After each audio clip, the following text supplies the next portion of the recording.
Hi, my name is Sharla Monroe. I'm a Reiki Master and Clairvoyant, and you're watching P3 on Rise Above TV.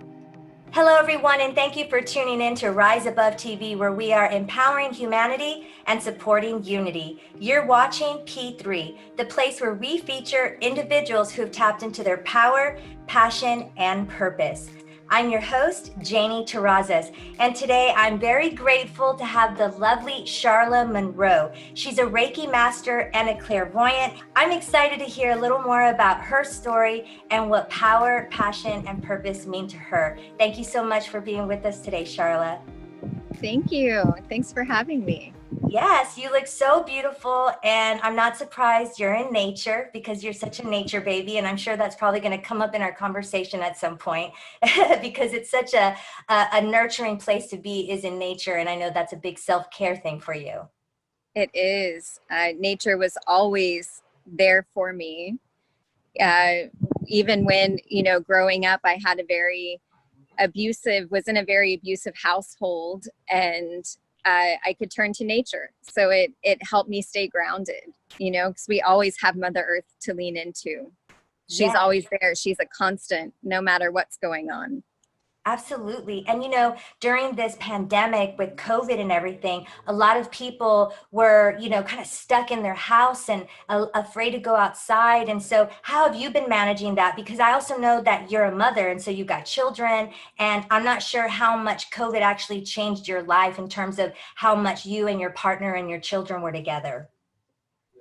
We're such a tight-knit family that it really didn't change much for us, except being able to go out to festivals or events, things like that we would generally do together. But we've been very blessed to have a really beautiful yard in this wooded area behind my house to come, just come spend time in. So it's almost like our private little park. Yeah, it's like having your own sanctuary to go back and not have to worry about, being around other people. But like you said, you do a lot of community activities. And I know the work that you do is very much the type of work that helps the community expand perspectives and really gain a better understanding about their well-being. How did you end up getting into the line of work that you're in? And also maybe give people a little background on what those words are. For some people that are watching, they may have heard of Reiki or a clairvoyant, but if they haven't, I'd love for you to maybe give like in a nutshell, a description of what that is as well. Okay, so the work that I do is really a mix of everything that I've learned in my lifetime so far. But it's Reiki, which is energy work, which just connects you. In my opinion, it connects you with your most authentic self and truth, with the highest vibration, with divine or spirit or the creator, whatever you want to call it. And so you're able to really just get clear in who you are, what you want, the truth of your heart. A lot of times there's a lot of emotions that we can push down and that get stored up. So there will be big releases like that in a session. Clairvoyant for me is, since I've been little, I've been speaking to angels. I've been seeing them as if they're just people in the room with me. And I didn't know that was different from anyone else's experience because it wasn't something that I talked a lot about growing up. So yeah, I bring that into my sessions too, and am able to offer insight from spirit to clients with whatever is going on. And Reiki really works with the physical body, the mental, the spiritual, the heart, everything. So it's beautiful.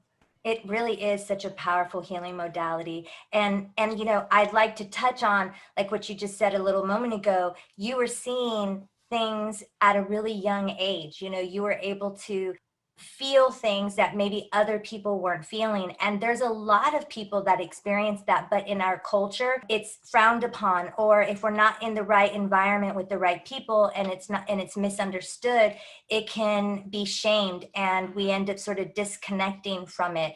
I know that you had mentioned earlier, we started recording, we had a little bit of a glitch, but you had said something about when you were in school, the teacher asked, what do you want to be when you grow up? And if you could just kind of elaborate on that, and maybe we could touch a little Sure. bit about what that felt like, feeling that isolation and feeling alone and misunderstood, because a lot of people can relate to that.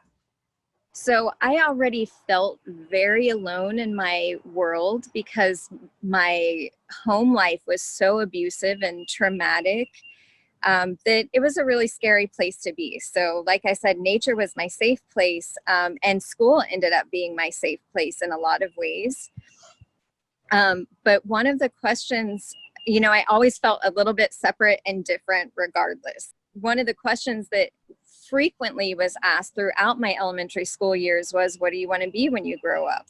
And I think that question in and of itself is not a really great question to ask a child, because how are they supposed to project themselves so far into the future and have any idea? But, a lot of kids most kids gave doctor, lawyer, singer, actress, whatever it was. But for me, I didn't have an answer. I took that question very seriously, and I just felt stupid. I felt really different, and like there was something wrong with me. So I just wouldn't answer the question until I was about 10. I was asked the question again, and this was the first time I had an answer, and it just came through, and I said, I don't know what I want to do. I was just so honest and raw. But I want to do something that helps other people, which makes a lot of sense to me, because at that time there was no real understanding of what Reiki is, or spiritual work, oracle cards. At that time, I was raised very religious, and I had no concept of this type of work. So I wouldn't have known. Exactly. And it's a good point to make, because language is really powerful, and it really shapes us. What have been some of the generational traumas, and some people call them curses, will say bondage, that you've overcome so that your children don't have to experience that? I was a really different kid, and I started my self-healing work at a very young age, and I really could see the dynamics of the adults and the unhealthiness and the addictions and things like that. And of course, I went down my own path of healing. So there was this stretch of time where I was had addictions to alcohol, and I didn't realize it. I wouldn't have called myself an alcoholic because it was just a social thing. But it was something that I really didn't have great control of, because what would happen to me is when I would drink too much. And then I just wouldn't be able to turn it off, because it was like I was trying to numb out everything, Yes, absolutely. Which is a protective mechanism that you developed when you were a young child. So here you were as an adult using it. So to even get to a place of having awareness of that is really powerful. So go ahead and continue. And I'm curious to know when that aha moment was for you. Well, so that happened. And then throughout my dating relationship, most of my boyfriends were abusive and narcissistic. And so I was living this life truly of just surviving. Every day was survival with money, just trying to pay the bills, take care of myself. Yeah. And it just felt, it just felt heavy and intense all the time. It just felt like I couldn't catch a breath.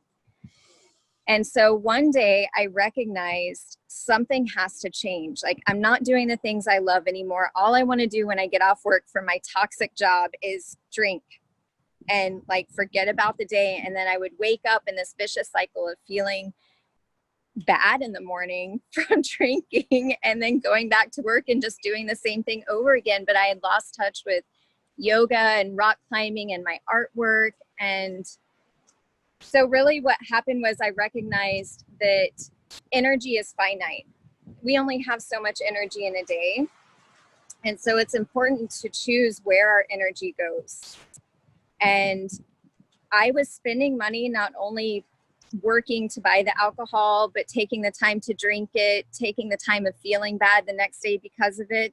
And I realized that was a huge energy leak, and I was just done with it. And I just quit cold turkey, never looked back. I've been almost 5 years sober.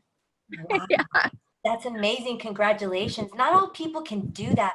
What do you think it was? Do you really think it's about the person and just making the decision? Because, there's the will to want something, but then there's the power. And that's where that subconscious, like autopilot behavior comes in. Why is it that some people can just quit like that, do you think? I think for some people, part of it is just to do with our nature, astrology, our charts, and what that says. In my chart, I have a lot of the signs of a healer and someone who works through their stuff and is able to just give things up, see it and go, no, don't want that, and move in a new direction. That's powerful. But I went through a lot of pain,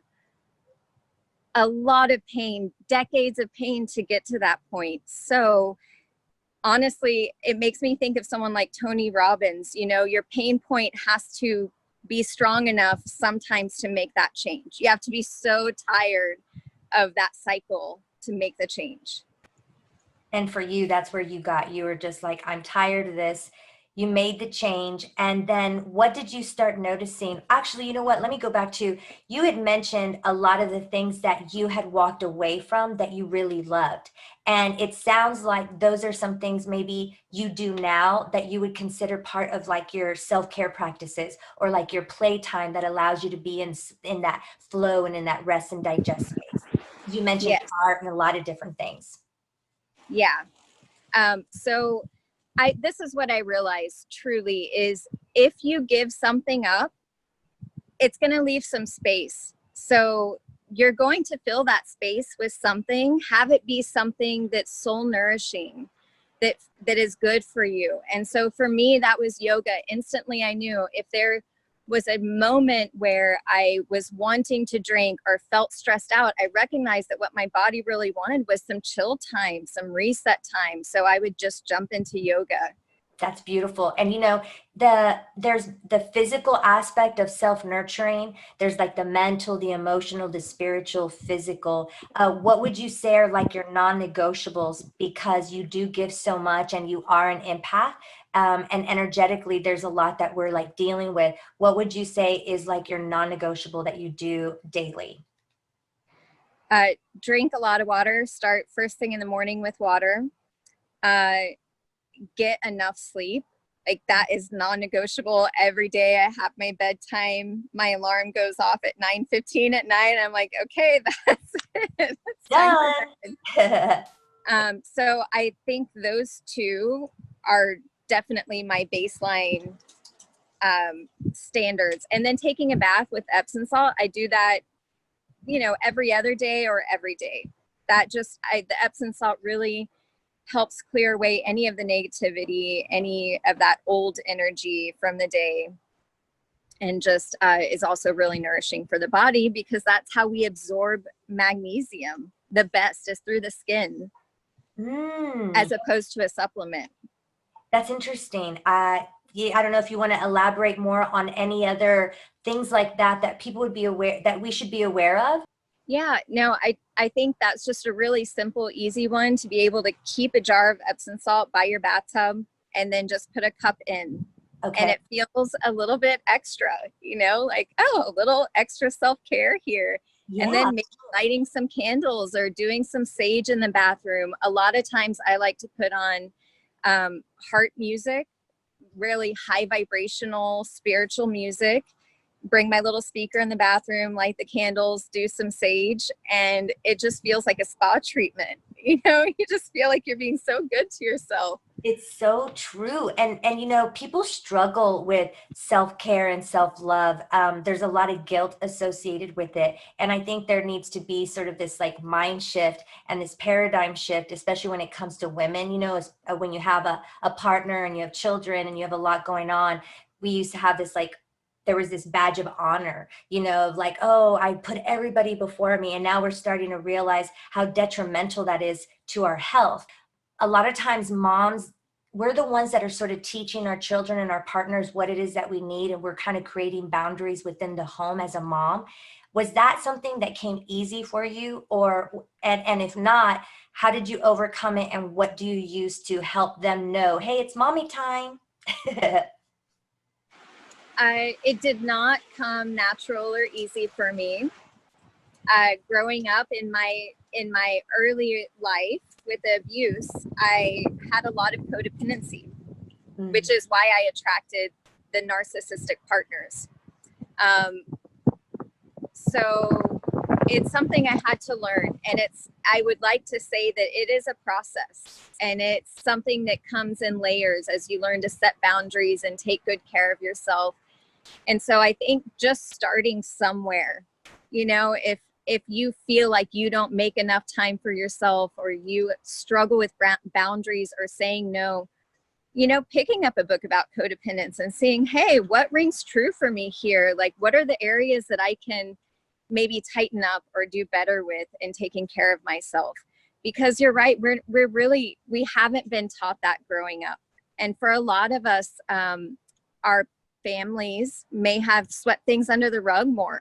My generation was like, you don't talk about the family secrets or the dirty stuff. You like hide that. Yes. And push it down. Yes. And that's a good, you talking about pushing it down. Yeah. We kind of sweep things under the rug, or you put it in a closet. And when you push things down, that's like, or sweep it under the rug, that's repression and suppression. And when we do that, it leads to depression, so getting comfortable being vulnerable and talking about these things and finding the right people in the right places to do it with, to flex those muscles is really important. Do you have like a small circle that you can go to? I would imagine that you do, because that's a big part of living a healthy lifestyle, is having a healthy circle of people that you can really count on and go to that space and place with. I do. As we change and grow, I believe, at least in my experience, our friend experiences also change and grow. Sometimes we outgrow groups and certain situations. And so I've noticed that fluctuate throughout my life, because there has been a lot of personal change. But for me, as a professional who helps other people, I also know it's important for me to have support. So I have my support group more in the people that I work with, the people that I found, different clairvoyants or healers. I really love EFT, the tapping. I love the emotion code, different types of body work and energy stuff. So, I think there's just a deep well of amazing types of energy work and different professionals out there that we can utilize. And we're not supposed to do this all on our own. Yeah. It's true. We have it ingrained in our head that, like you said earlier, we grow up in a home. A lot of us grow up in homes where, you don't really talk about your problems. You kind of figure it out on your own. And now we're realizing, that's not the ideal way to do things. We do need to know how to handle things on our own, but having the humility, knowing that especially those of us that are in this line of work, we need that little family of people.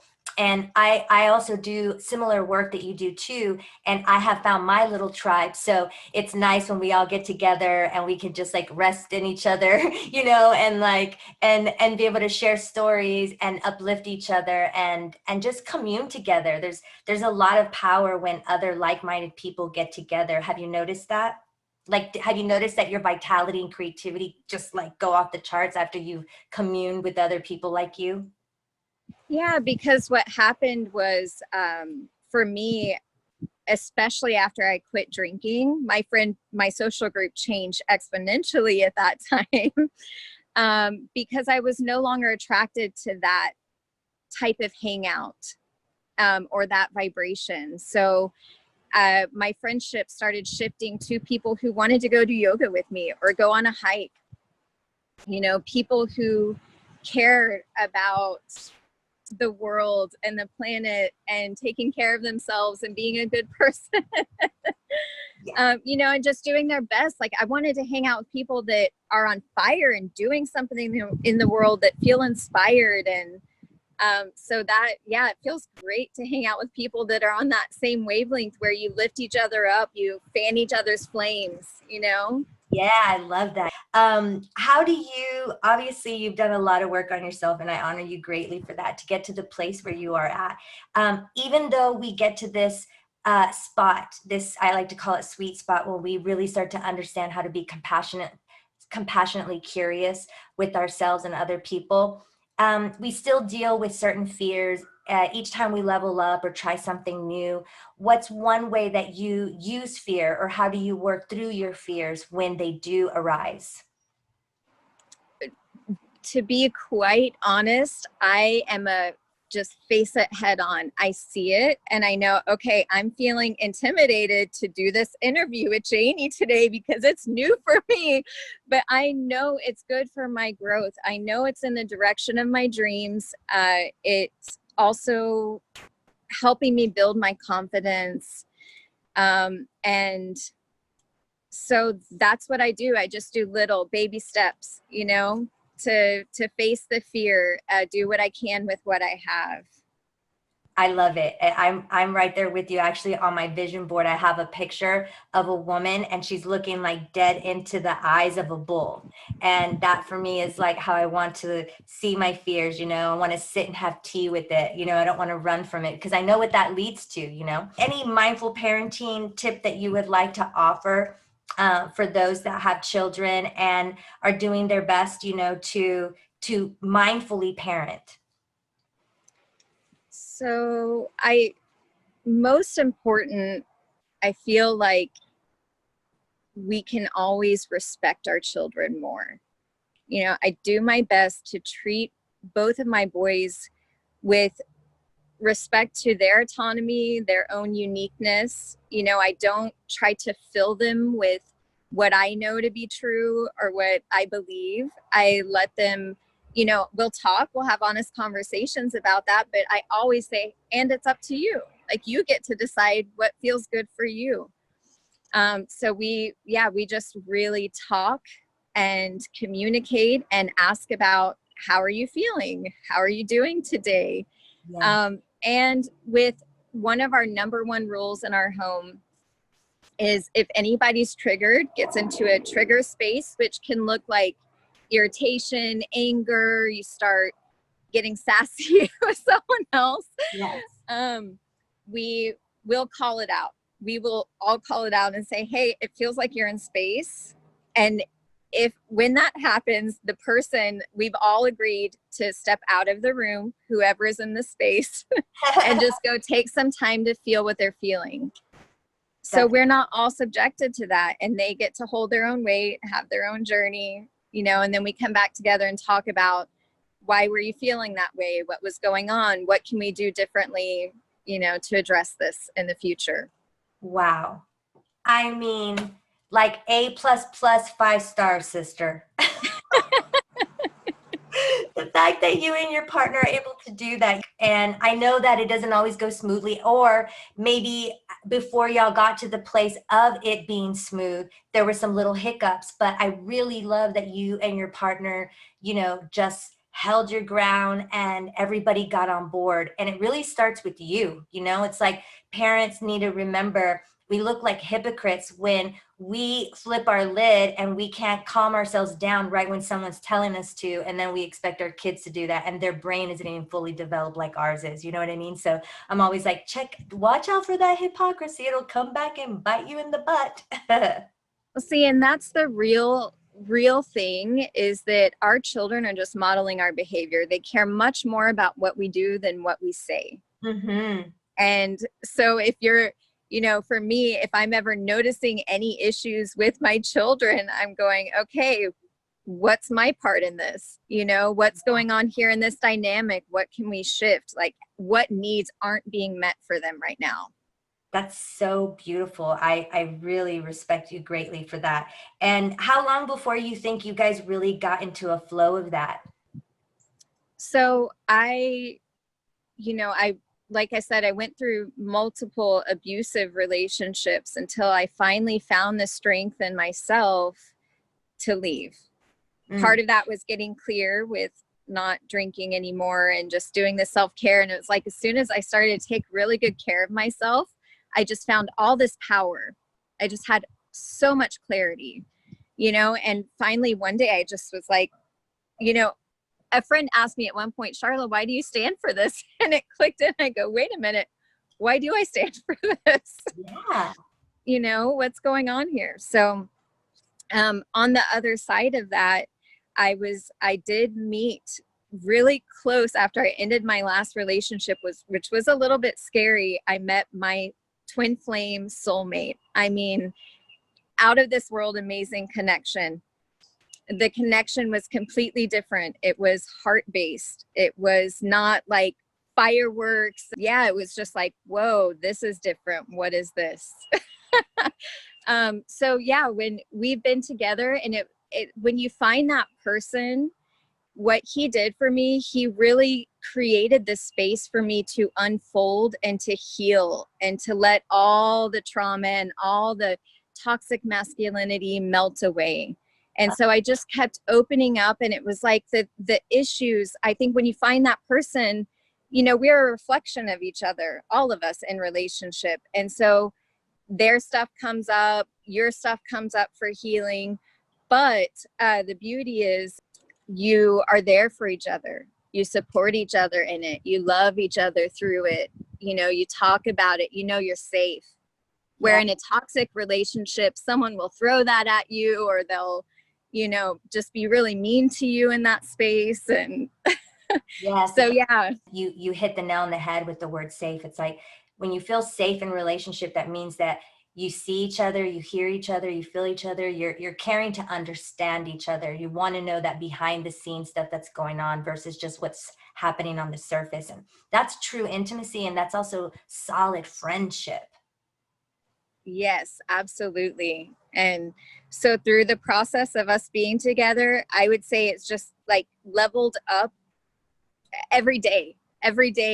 So we got in a routine fairly early on, just because we both were wanting the same thing. We really care about having a peaceful, safe, beautiful home that feels good for everybody, where we can just be.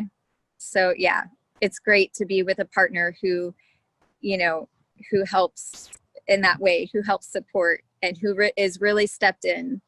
That's awesome. And I want to take just a moment to give a shout out to any mom or dad who's single out there right now, because I promise you do your self-work and you can meet your person. And I was told that because I had kids, my last abusive partner was like, well, you're getting kind of old and you have kids, no one's going to want you. And I was like, what?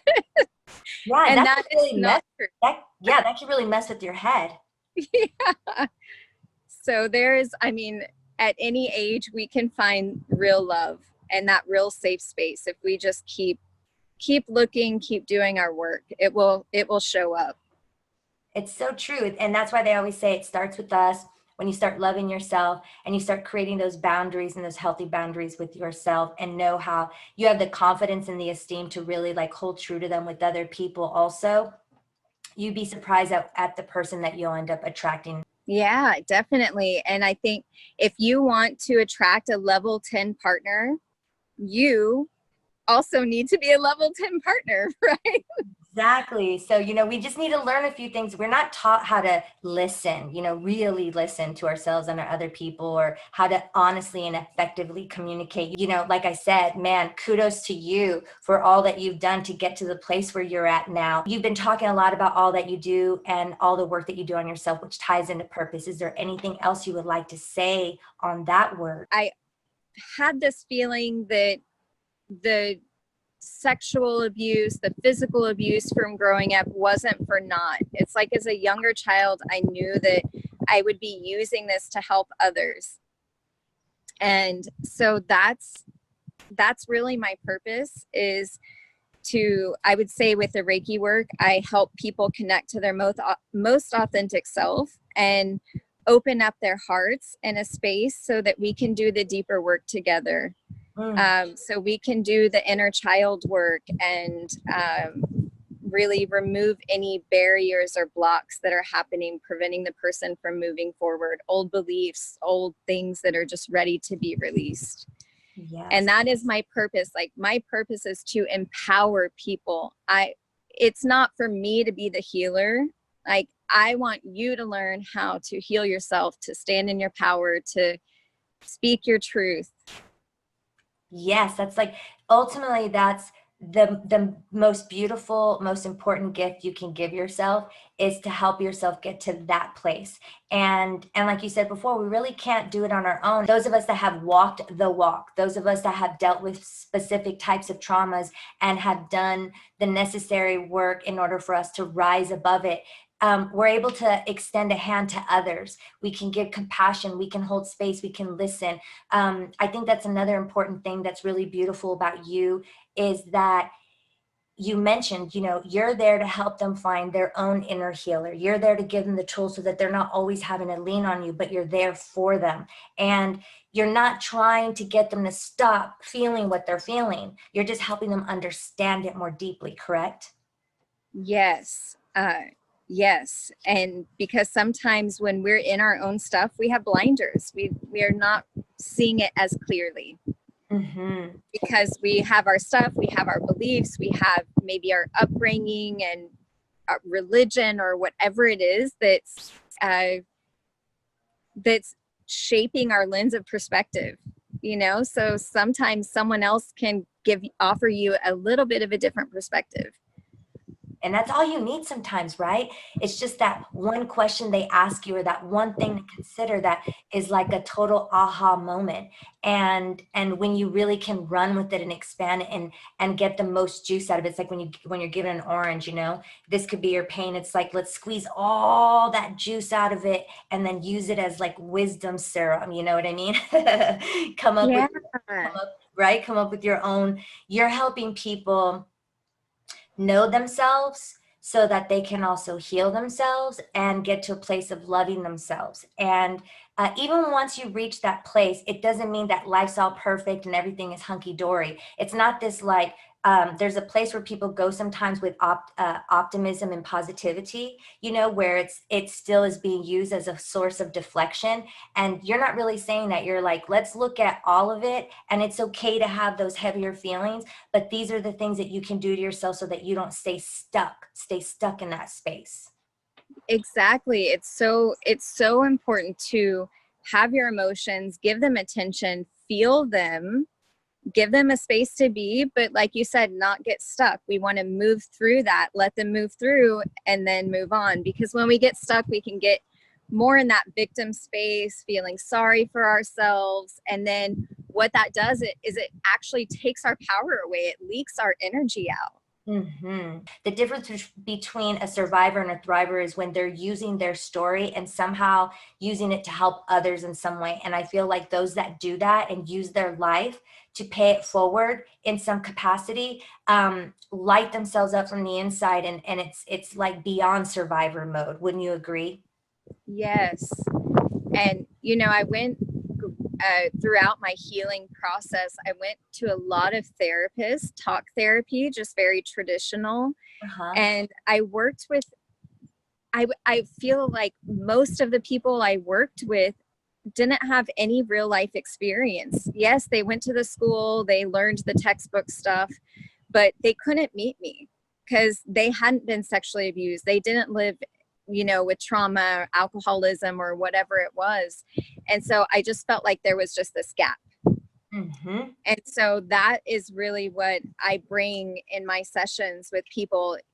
People are naturally called to work with me that have experienced those things. Those are the clients that I attract because it's, we all have our specialties, and that's where I meet them.